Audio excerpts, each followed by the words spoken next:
Now we move on to if clause.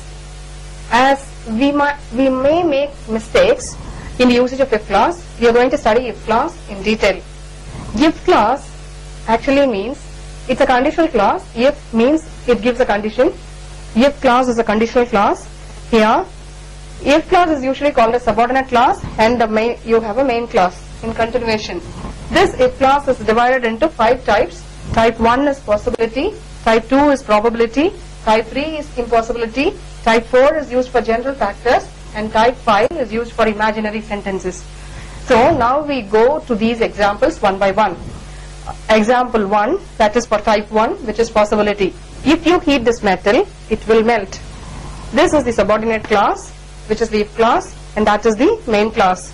In the subordinate clause, we see the verb pattern in simple present tense. If you heat this metal, it will melt. For sure, the metal will melt.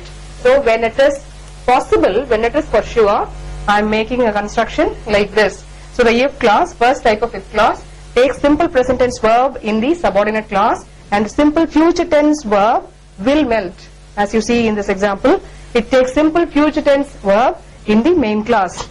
Why we call this as a subordinate clause? Because the meaning is not complete. If you heat this metal, there is some continuation. This is the main clause. You call this as the main clause because the meaning is complete. So it will melt. It will melt, the meaning is complete. But in the if clause, if you heat this metal, there is an additional meaning, additional information given in the usage of this subordinate clause. Okay. Now we move on to the second type of if clause. It is probability.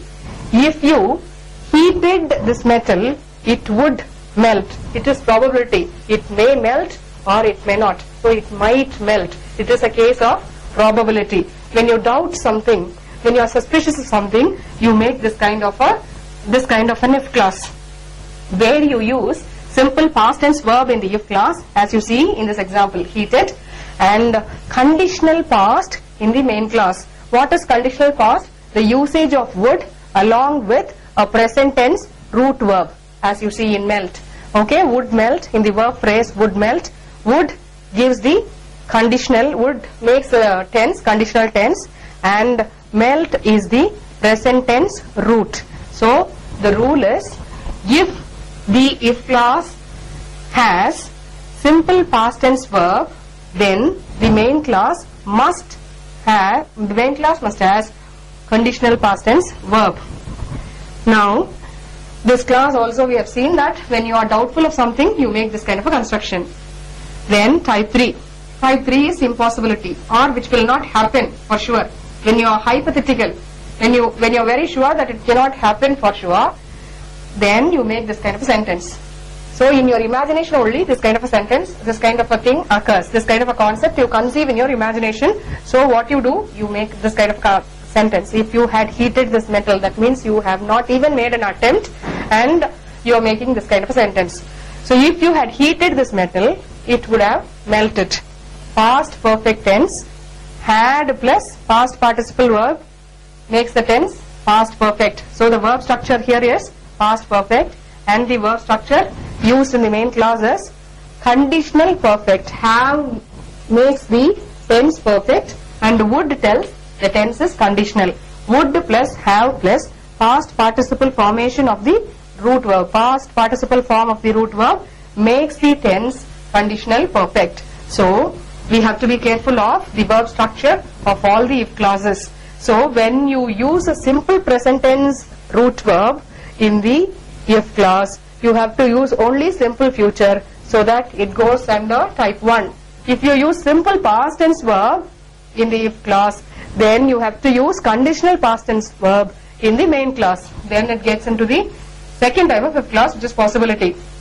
If you use past perfect tense verb in the if clause, then you have to use conditional perfect tense verb in the main clause. It gets into the third type of if clause, which gives you impossibility or impossible condition. It cannot happen. If you had heated this metal, it would have melted. You make this sentence only when you had not made an attempt. Now come to type 4. It is for general facts. When you are very sure of something which will surely happen. For example, if you heat ice, it melts. So if you heat ice, you need not say it will melt. Whichever form of ice you take, it will definitely melt when you heat. So you make this kind of sentence. If you heat ice, it melts. If you stone a dog, it barks or bites. So simple present tense verb, barks or bites in the main class, and once again here in the if class also simple present tense. This comes under type 4. If you stone a dog, it barks or bites. If you stone is used as a verb there, which is simple present tense. Then in the main class, it barks or bites. Barks or bites tells once again it's a simple present tense usage of the verb form. So it comes under the general practice type 4. Now we see one more type, that is when you imagine that if you were a bird, you give a sentence like this: if I were a bird, I would fly.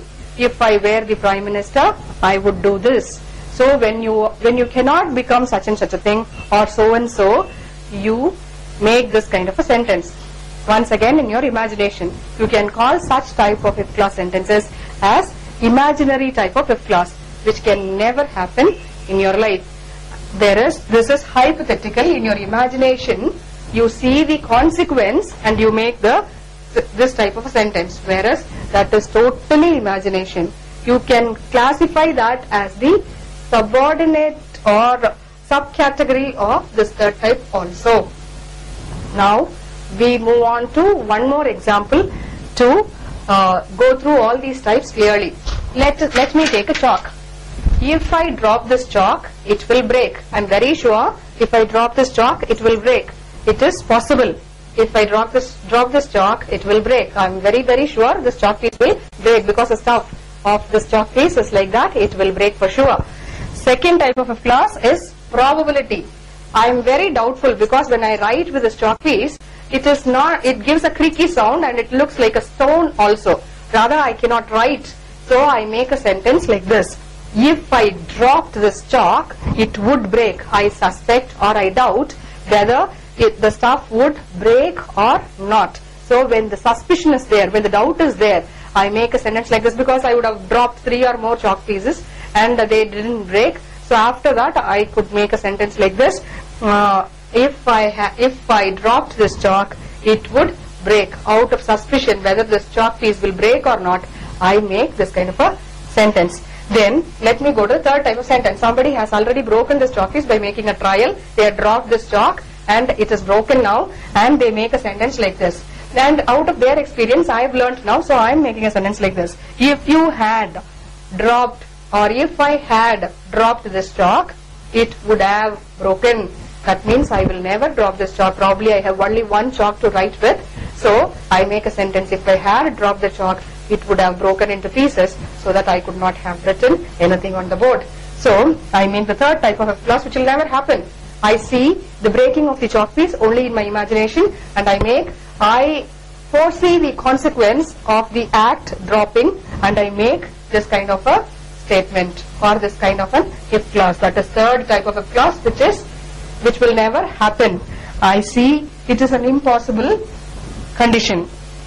Then for general facts, we cannot say if I drop this chalk, it breaks, because all the chalks will not break. So I cannot call this as a general fact. General fact means if a fact like this, as an example is given here: if you heat ice, it melts. Definitely, whichever piece of ice you take, the ice will definitely melt. So you need not say it will melt. If you heat ice, it melts. If you stone a dog, surely it will either bark or it will bite. So you can make a sentence: if you stone a dog, it barks or bites. So for general facts, you can make use of the fourth type of a clause.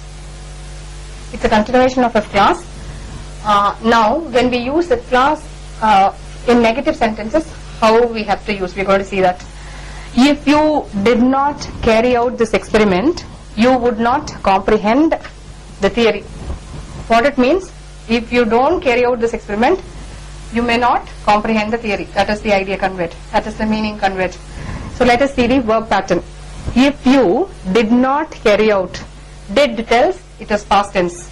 So when you get simple past tense, what you have to do? You have to use in the main class, you have to use a conditional past tense. That is what we have seen in the rule.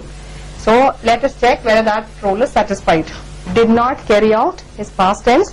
Would not comprehend, the usage of would is there, it is conditional past, and the verb is in present tense. Comprehend, comprehended, comprehended. So comprehend is used. So present tense verb. The formula is really proved here. If you did not carry out this experiment, you would not comprehend the theory. Suppose the sentence is like this. If you do not carry out this experiment, then how it should be? The rest of the sentence should be, you will not comprehend the theory. If you do not carry out this experiment, that means it is in present tense. Do not means in present tense. So do implies or indicates the tense as present. So if you do not carry out this experiment, you will not comprehend the theory. If you had not carried out this experiment, you would not have comprehended the theory. That is how it should be as per the formula which we have studied so far. Now let's see the usage of the negative, the usage of not. If you did not carry out this experiment. So the if clause is negative, here the main clause is also negative. You would not comprehend the theory. I can also give a positive main clause for this. If you did not carry out this experiment, you would arrive at some other solution. Suppose I make a sentence like that. I think in a different way, and I am giving an affirmative main clause to the negative subordinate clause. If you did not carry out this experiment, you would arrive at some other solution. So in such an example, I make the subordinate clause, that is the if clause, negative and the main clause positive. So that kind of an if clause is also positive, and this type of if clause where the if clause is also negative and the main clause is also negative, that kind of if clause is also possible. So there are two types of if clause in every category, whether it is type 1 or type 2 or type 3. You can make both the classes, I mean to say subordinate and main classes, both the classes negative or either one class negative. Then let us come to the usage of unless. Unless means if not. If not, you carry out this experiment. If you don't carry out this experiment, that means. So if you carry out this experiment, unless you carry out this experiment, you will not comprehend the theory. When I say unless you carry out this experiment, I mean to say if you did not carry out this experiment. Unless makes the subordinate clause negative. So the main clause, I am giving a negative main clause there. You will not comprehend the theory. Unless you carry out this experiment, you will arrive at some other solution. That is also possible. So even with the usage of unless, we can make two types of if clause, two types of conditionals.